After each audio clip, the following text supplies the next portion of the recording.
el favor de leer la frase, esa frase de Albert Einstein. Levanta la mano y yo le cedo el micrófono.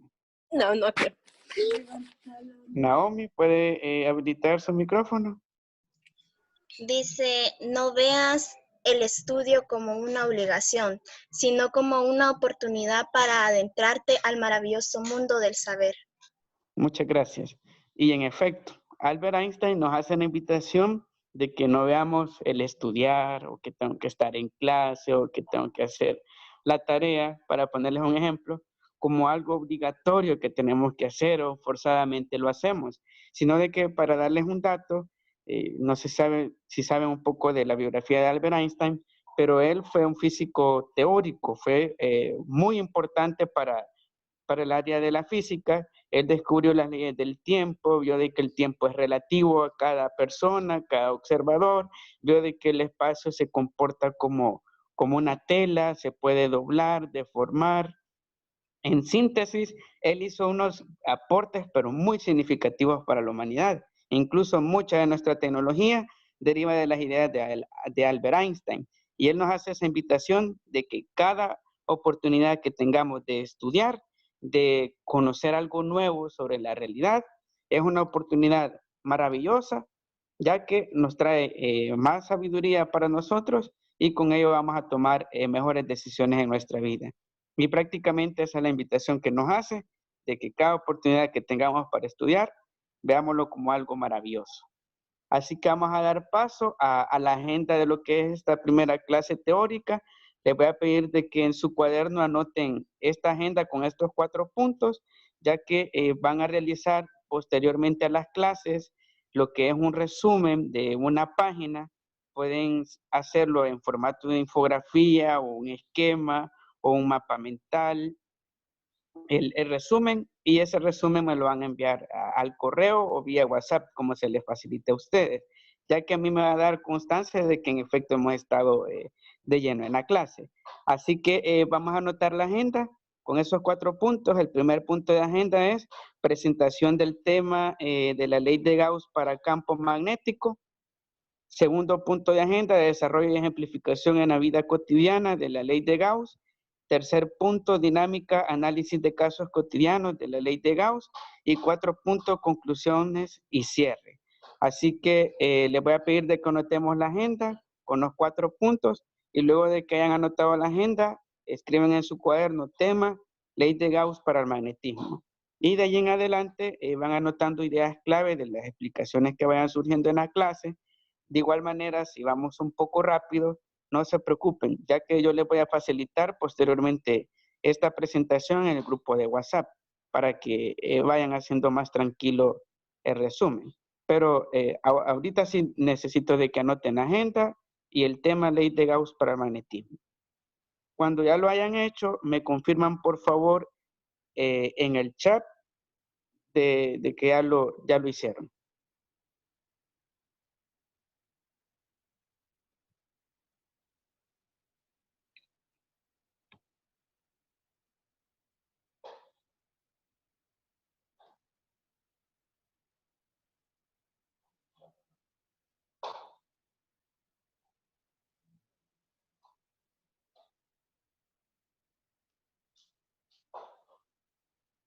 Me confirman en el chat cuando ya hayan finalizado, o le dan el clic al me gusta que aparece ahí de la mano, para yo darme cuenta de que ya lo hicieron. Muy bien, excelente Naomi, excelente, excelente Gabriela. Muy bien Javier.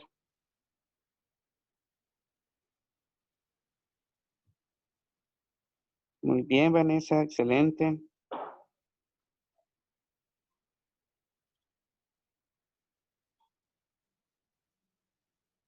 Muy bien.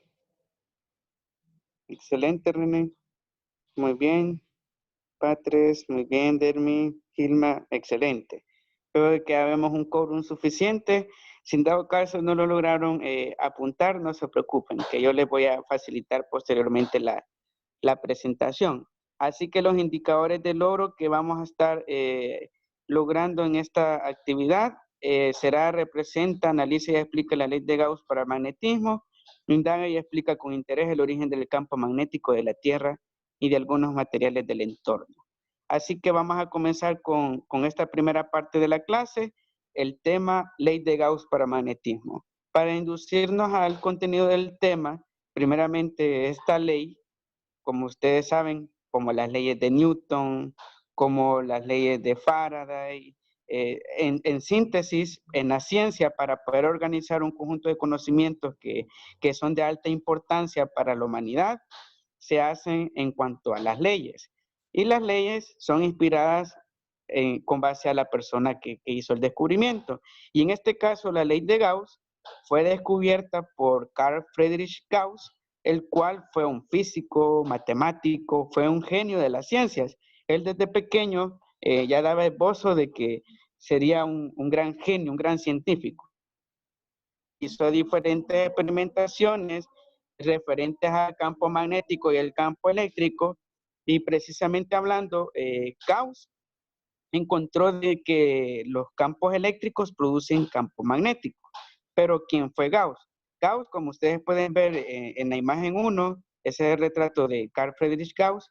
Él fue quien descubrió lo que es un teorema o una ecuación física para poder comprender cómo un flujo de corriente eléctrica, como por ejemplo en un electroimán. No sé si ustedes recuerdan de un experimento de que algunos de seguro lo realizaron en ciencias, en el cual en un clavo enrollaban alambre de cobre y luego lo conectaban a una batería. Y al final resultaba de que el clavo se convertía en un imán, tenía fuerzas magnéticas muy parecidas a las de un imán.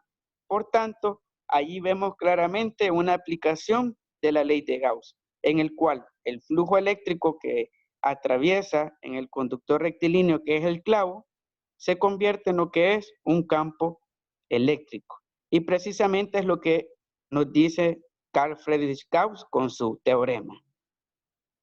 Vamos a pasar a la siguiente lámina. Acá tenemos el enunciado general de la ley de Gauss. ¿Algún voluntario que me haga el favor de leer el enunciado? Puede levantar la mano o habilitar el micrófono.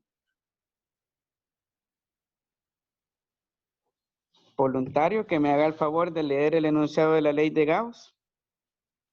Dice, el flujo del campo eléctrico a través de cualquier superficie cerrada es igual a la carga que contenida dentro de la superficie, dividida por la constante, ¿cómo se dice eso, profe?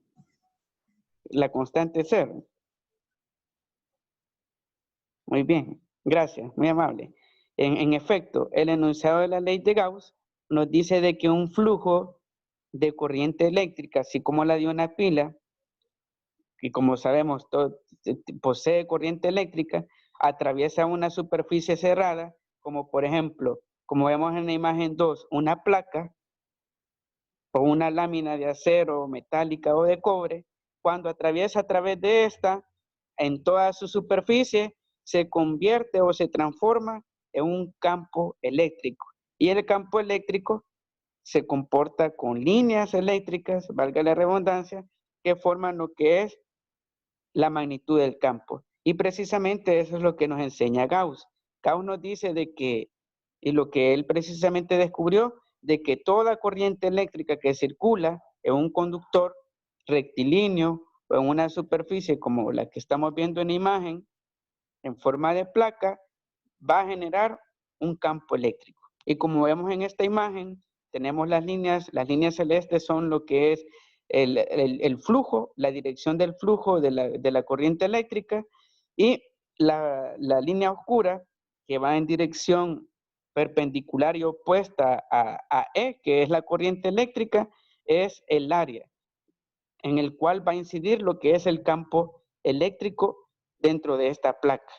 Asimismo también, acá vemos otra representación. Si cambiamos el ángulo de la placa, acá, por ejemplo, puede estar en unos 30 grados de inclinación.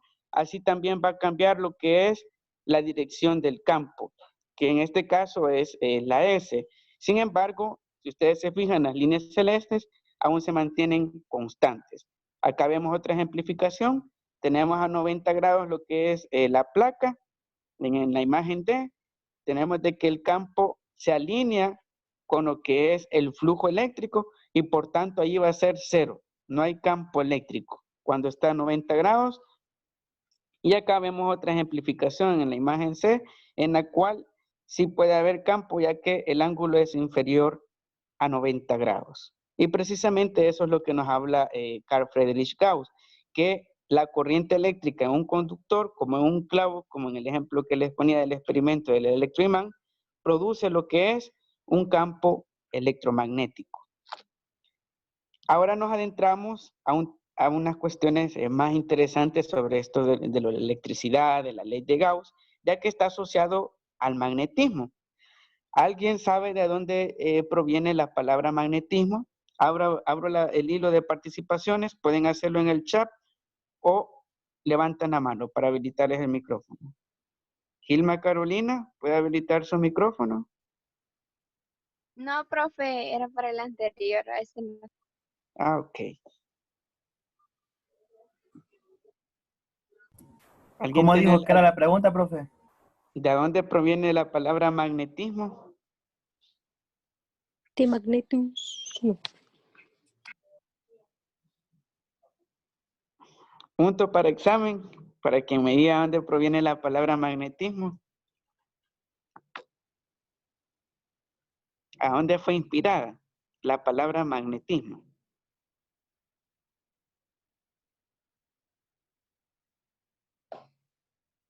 ¿Sí? Pueden comentar en el chat algunas ideas que tengan al respecto. Viene de la palabra imán. Cerca. Estamos un poco aproximados. De magnes, imán, algo así, del griego. Vamos a ver. Utilizar Google, amigo. No se vale utilizar Google. Con respecto al magnetismo, cuando hablamos de la palabra magnetismo, proviene de Magnesia. Magnesia fue una ciudad griega hace unos 2000 años aproximadamente, en la cual en Magnesia se descubrió lo que es una piedra. ¿Esa piedra cómo se llamaba? ¿Alguien tiene alguna idea? ¿Aún es válido el punto? No Una sé, piedra profe, tal vez magneto o algo así, magneto, no sé. cerca, muy cerca. El Magnéticos. magnesio. ¿Alguna otra idea? En el caso de la piedra, Magnes. No era la piedra, profe. Magnesita. se llamaba magnetita. Magnetita. Se llamaba magnetita y esta piedra tenía propiedades ferromagnéticas. Podía atraer objetos metálicos o repelerlos, así como lo hace un imán. Imagínense encontrar, usted va caminando de la nada, se encuentra con una piedra de ese tipo, o sea, uno se queda extrañado, ¿verdad? Y a partir de esa piedra surgieron los estudios del magnetismo, comenzó Tales de Mileto, un filósofo que habló de esta piedra, después intervino lo que es Gauss extendió más el concepto, Hilbert, hasta que ahora en día conocemos mucho el magnetismo, de que es un fenómeno que ejerce fuerzas de atracción o repulsión entre los materiales. La fuerza de atracción, ¿cuándo será? ¿Cuando los polos son iguales o son diferentes? ¿Qué opinan? Diferentes. ¿Y se repelen? Cuando son iguales. Muy bien. Y en efecto, cuando son iguales, se repelen y cuando son polos diferentes, se atraen. Y a partir de todo ello, se fue aprendiendo lo que es el concepto del magnetismo, hasta que ahora en día el ser humano ha creado estas cosas llamadas imanes. ¿Ustedes creen que los imanes son naturales o son artificiales? Tal vez naturales. ¿Creen de que en la naturaleza van a encontrar un imán así como el que ven en la imagen, en forma de U?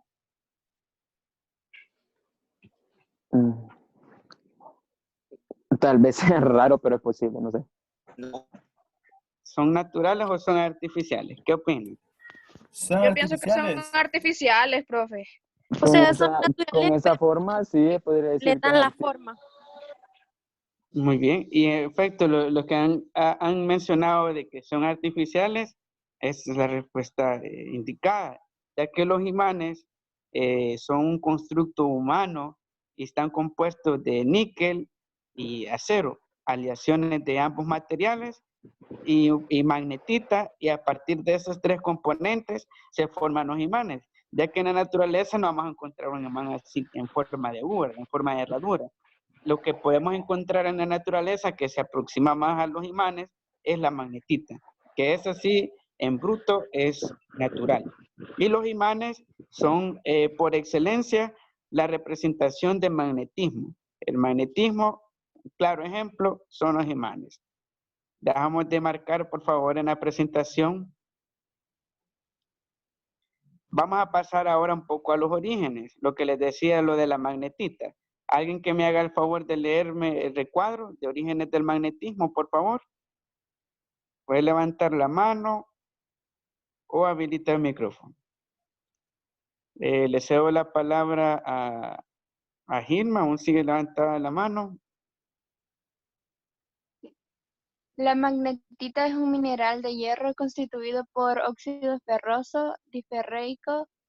Probablemente debe su nombre a la ciudad griega de Magnesia de Tesalia, en la actual prefectura de Magnesia. Muy bien. Y en efecto, lo que les decía de que en el caso de el magnetismo, esta palabra proviene de Magnesia, esta ciudad griega en la cual se realizaron las primeras investigaciones sobre el magnetismo. Los filósofos, como la gente de antes, por decirlo así, tenía más cultura, investigaba y cuestionaba más sobre la realidad y tuvieron la oportunidad para extender un poco más el concepto. Ahora nos vamos a entrar en una cuestión un poco más técnica. Vamos a hablar del campo magnético. Cuando hablamos del campo magnético, nos vamos a referir de que es una región en el espacio que está gobernada por líneas. Líneas que ejercen fuerza en objetos que son ferromagnéticos. Cuando hablamos de ferromagnético, ¿a qué nos referimos? ¿Voluntario? Algo rebuscada la pregunta. Punto para examen. Ferromagnético. ¿A qué se refiere lo ferromagnético?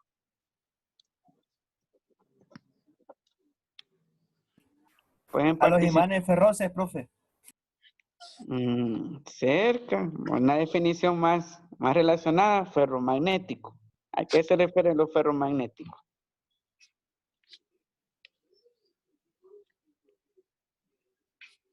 Pueden participar en el chat si no quieren habilitar su micrófono o levantan la mano.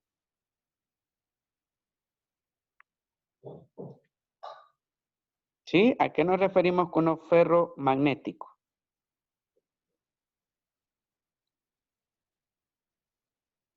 Cuando nos referimos a lo ferromagnético, vamos a hablar de aquellos materiales que están compuestos por aleaciones de níquel y hierro. Cuando un Cobalto material, también aparecía. sí, y un poco de cobalto. Cuando tiene esos tres componentes, vamos a hablar de este tipo de materiales. Un ejemplo de ese, ¿cuál puede ser? De material ferromagnético. ¿Cuál puede ser? El hierro. El hierro, muy bien, excelente. ¿Cuál El otro? cobalto. El níquel. Muy bien. Entre otros materiales que al interactuar con campos magnéticos sufren fuerzas de atracción o repulsión. Por eso se van a caracterizar. Y la representación matemática de un campo magnético, como lo pueden ver en la imagen, es esa. Tenemos el imán en forma de barra, tenemos los dos polos norte y sur y tenemos las líneas. Las líneas de dónde salen del norte hacia el sur. Y si hay algún objeto, algún material que, por ejemplo, se encontrasen dentro de esta área del campo magnético o a lo largo de lo que es de las líneas de campo magnético, va a sufrir una atracción hacia el imán, lo que va a resultar en un cambio del campo magnético y asimismo también va a provocar de que reciba la fuerza de atracción debido a las líneas del campo. Y prácticamente cuando hablamos del campo, esta es la representación. Ahora abro el hilo de participaciones del norte y del sur, de esos dos polos. ¿Cuál es el positivo y cuál es el negativo? El sur es el positivo. El sur es el positivo y el norte el negativo. Muy bien. Del negativo sale la carga, salen los electrones y van hacia el sur. Y así sucesivamente. Es como un circuito. Abre el circuito del norte, lo cierra el sur. ¿Alguna pregunta, duda hasta este punto sobre el magnetismo? ¿Estamos todos claros? Ya en la otra clase le voy a traer una novedad, ya que vamos a utilizar lo que son unos simuladores. Van a ver de que son bastante interesantes, bien didácticos. Es como la inducción. ¿Estamos todos claros entonces hasta este punto del magnetismo? Sí, profe. Excelente. Vamos a pasar entonces a la siguiente lámina. Algo interesante, un dato interesante del magnetismo es de que esto aplica no solo a los imanes o los materiales ferromagnéticos, que como todos sabemos tienen polo sur y norte, y el polo, tenemos polo positivo y polo negativo, dependiendo de cuál polo estemos hablando. Y en la imagen 4, como ustedes pueden ver, alrededor de ese imán se ha agregado lo que son limaduras de hierro, y genera ese efecto, como pueden observar. Se generan líneas, esas líneas son las líneas de fuerza que acabamos de ver en la lámina anterior, en la imagen de la representación matemática, y allí vemos claramente una evidencia de que el magnetismo sí produce un campo, y ese campo va a ser proporcional al valor de las cargas. Y un dato interesante, como les mencionaba, es de que la Tierra es como un gran imán, un super imán, ya que los polos magnéticos de la Tierra, un dato interesante de ellos es de que no corresponde a los polos geográficos. ¿Qué significa eso? De que en el norte geográfico, allá por Alaska, Estados Unidos, un poco más allá, en los extremos del norte, no está el norte magnético, sino de que está el sur magnético. Y en el caso de lo que es el sur geográfico, ahí se encuentra no el sur magnético, sino que se encuentra el norte magnético. Por tanto, esto lo de los polos tiene que ver con esta inversión magnética que hay en la Tierra. Sin embargo, se dice de que en cierto periodo de tiempo se invierten los polos magnéticos y ocurren ciertos cambios en el clima de la Tierra. Bueno, dicen que ocurre un cataclismo y aproximadamente ese cambio es cada 5.000 años que ocurre ese proceso de inversión magnética. Así como no sé si ustedes se recuerdan de la película del 2012 que habla un poco de que cada 5.000 años que cambian el magnetismo de la Tierra, pues se basa un poco en la teoría real sobre el magnetismo. Sin embargo, falta mucho para llegar a ese proceso.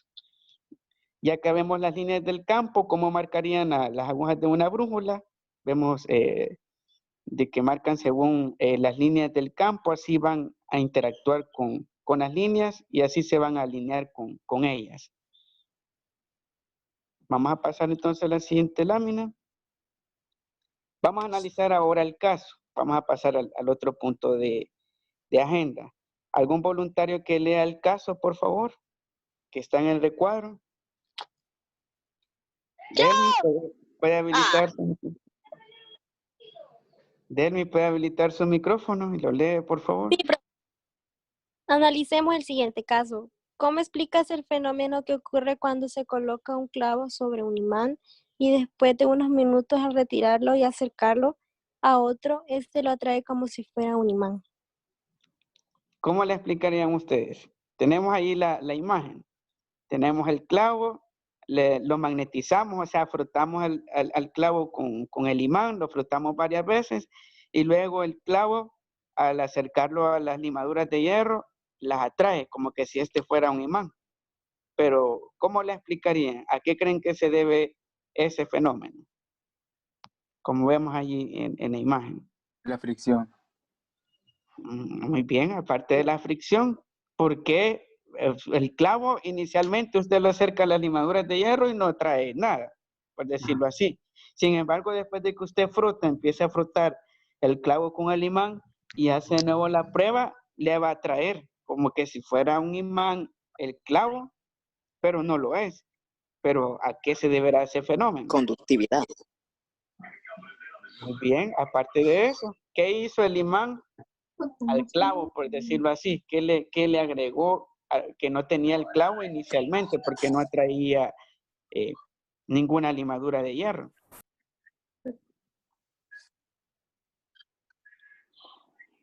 David Sánchez dice es un conductor del magnetismo. Muy bien. Tiene mucha relación lo de conductor. ¿Qué otras ideas tienen? ¿A qué fenómeno cree que se deberán?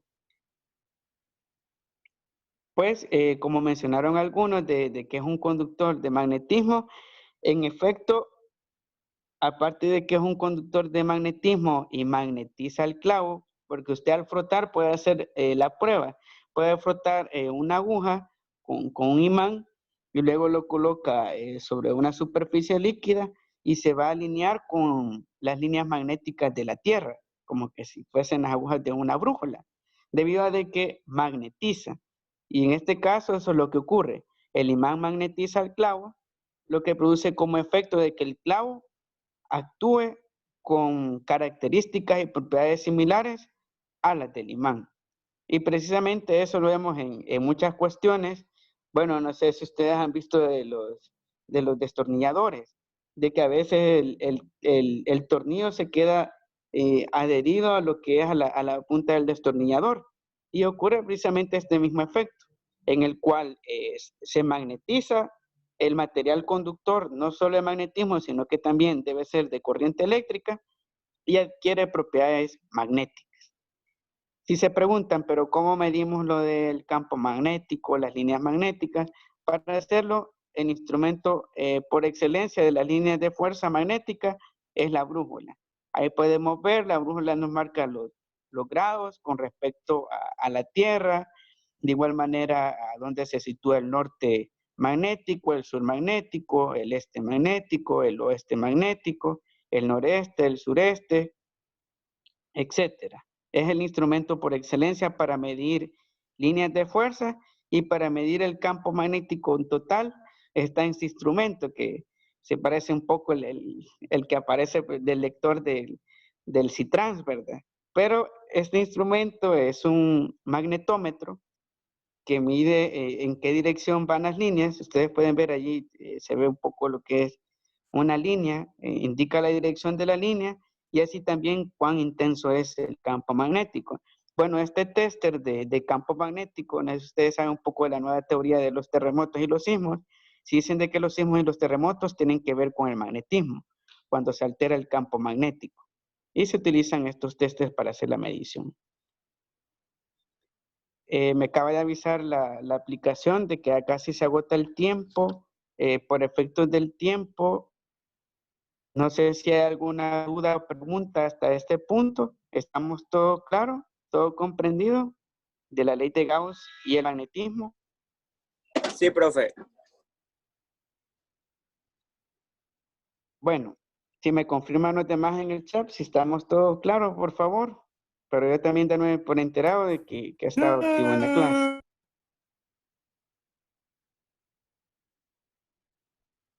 Muy bien, se mide en teslas y el área en metros cuadrados. Pasamos a los datos. Tenemos 400 teslas de flujo, 0.7 metros de base y 0.9 metros de altura. Primer paso, encontramos lo que es el área. El área, ¿cuál es la fórmula? Base por altura. Sustituimos 0.7 metros por 0.9 metros y nos da que el área es de 0.63 metros cuadrados. Ahora que ya tenemos el área, pasamos a encontrar el campo magnético. Como ya tenemos el flujo que nos daba el ejercicio, que es de 400 teslas, sustituimos 400 teslas por 0.63 metros cuadrados y nos da de que el valor del campo es de 252 Weber. Y hasta ahí llega el ejercicio. Si ustedes se fijan, prácticamente los valores del flujo se mantienen constantes y únicamente en el primer paso hay que encontrar el valor del área. ¿Alguna duda con el ejercicio? Pregunta de cómo encontramos área y campo magnético. Profe, ¿Sí? ¿lo podría volver a explicar, por favor? Porque a mí me sacó y no pude ver qué es lo que estaba haciendo. Bueno, como les decía, este es un ejercicio de campo magnético aplicando la ley de Gauss. Tenemos un imán que tiene un flujo de 400 teslas, tiene una base de 0.7 metros y tiene lo que es una altura de 0.9 metros. Y por medio de esta fórmula, que es la ley de Gauss, que es ese cero que está atravesado por una línea recta, significa campo magnético, es igual a B por A. B es el flujo y A es el área. Pasamos a sustituir, como ya tenemos los valores en el primer paso, encontrar el área. Área es igual a base por altura. Sustituimos la base, que ya nos da el ejercicio 0.7 metros, por la altura 0.9 metros. Multiplica 0.7 por 0.9 y ya le da de que el área es de 0.63 metros cuadrados. Ahora que ya tiene el área, pasa a encontrar lo que es el valor del campo magnético. Y para hacerlo, como ya tiene el flujo, que es 400 teslas, sustituimos y el valor del área que lo encontramos en el primer paso, que es de 0.63 metros cuadrados, sustituimos y multiplicamos 400 teslas por 0.63 metros cuadrados y nos da el valor del campo, que es de 252 Weber. Y hasta ahí llega el ejercicio. Significa de que este imán tiene un campo relativamente fuerte, debido a que tiene un flujo magnético bastante intenso. ¿Alguna pregunta, duda, comentario hasta este punto?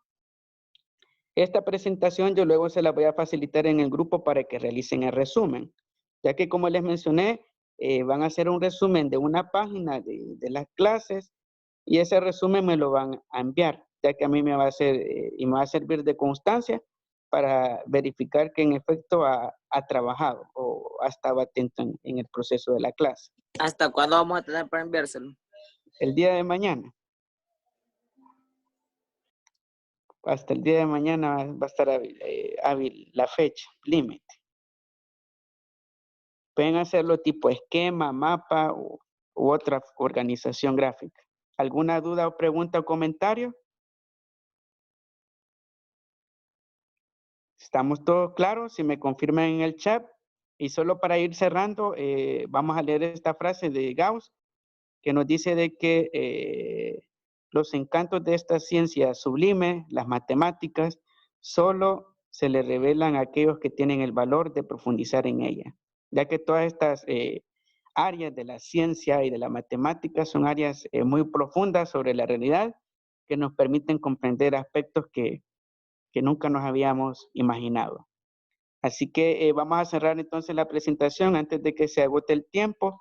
Si no hay dudas o preguntas, me confirman que está todo claro. Gracias, Naomi. Gracias, Javier, por ya hacerlo. Miguel, de igual manera.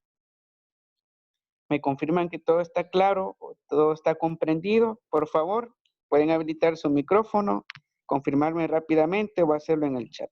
Sí, profe, todo bien. Sí, profe, todo bien. Muy bien. Todo bien, En profe. Sí, profe, en la otra todo claro. parte, en la otra parte, gracias, muy bien. En la otra parte vamos a abordar lo de los simuladores, que van a ver que es bastante interesante. Así que vamos a cerrar la sesión, esta primera clase virtual. Muchas gracias por los que se conectaron. Espero tenerlos en la próxima sesión y que tengan un buen día.